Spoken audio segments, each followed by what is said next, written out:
10 parcela në fshatin Suodol të Mitrovicës së Veriut nga prona bujqësore do të shndërrohen në prona ndërtimore. Kjo u vendos gjatë një seance të jashtëzakonshme të Kuvendit Komunal mbi bazë të kërkesës së qytetarëve përmes Drejtorisë për Urbanizëm dhe Katastër.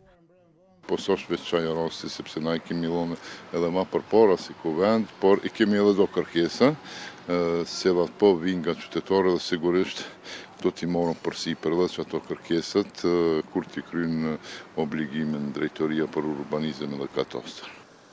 Lidhur me sigurinë dhe rikthimin e qytetarëve në institucionet komunale, zyrtarët të Kuvendit Komunal nënvizojnë se vërehet një farë entuziazmi personal, por jo do e mos në nivel komune.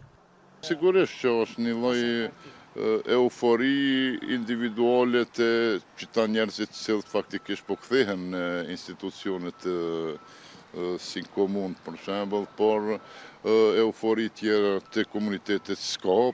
Situata sigurisë në veri të vendit vazhdon të jetë e qetë, vazhdon të jetë delikate për arsye të zhvillimeve që kanë ndodhur që 3 vite e kënej, sidoqoftë ne konsiderojmë që nuk ka ndonjë vend për me u brengos.